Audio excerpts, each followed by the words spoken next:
নারায়ে তাকবীর, নারায়ে তাকবীর, আল্লাহু আকবার।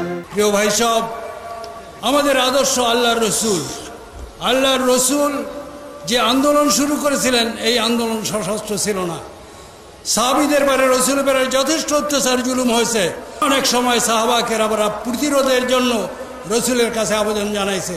আল্লাহ সব সময় বলছে, ফাসবির আলা মা ইয়াকুলুনা ওয়াহজুরহুম হাজরান জামিলা ফাযাক্কির ইন্নামা আনতা মুযাক্কির। হে নবী, আপনি উপদেশদাতা, আপনি উপদেশ দিয়ে যান। লাস্তা আলাইহিম বিমুসাইতির, আপনাকে দারোগা করে পাঠানো হয়নি।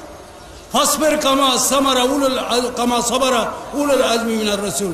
হে রাসূল, আপনি ধৈর্য ধারণ করুন যে ধরনের দৃঢ়চেতা নবীরা ধৈর্য ধারণ করেছে। ফলে 13 বছর এত জুলুম অত্যাচার সত্ত্বেও তাদের আঘাত করেছে, তাদেরকে মেরেছে, তারা কোনো প্রতিরোধ করেনি। মদিনা মুনাওয়ারায় রসুল পৌঁছার আগে ইসলাম পৌঁছে গেল। মূল মদিনার অধিবাসীরা সকলে ইসলাম কবুল করলো। রসুলকে বারবার আহ্বান জানালেন, আল্লাহর পক্ষ থেকে পারমিশন রূপে নবী যখন মদিনায় গেলেন, তখন মদিনার লোকের সমর্থনই সেখানে ইসলামী হুকুমত কায়েম হয়েছিল। সুতরাং সেখানে অস্ত্র নিয়ে নবী ঢোকেন না, দলবল নিয়ে মদিনার উপরে তিনি শাসন ক্ষমতা চাপিয়ে দেননি। এটা আপনারা সকলেই জানেন।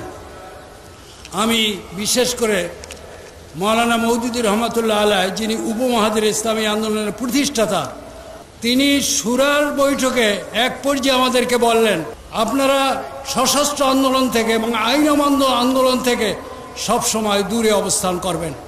কারণ সশস্ত্র আন্দোলন কামিয়াবির পথ নয়, জনগণকে সম্পৃক্ত করে জনগণের মাধ্যমে ইসলাম কায়েম করতে হবে। আইন অমান্য আন্দোলন, এটা একবার যদি জনগণকে আইন অমান্য আন্দোলনে অভ্যস্ত করা হয়, কোনো গভর্নমেন্টের পক্ষে পরবর্তীতে বসে এসে আইন মানতে বাধ্য করা যাবে না।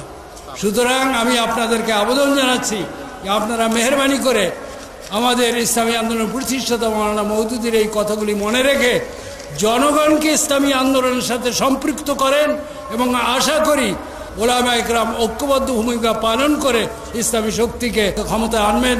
কোরআনের আলোকে সমাজ বিনির্মাণে হাজার জুলুম বাধা উতরে যাবে।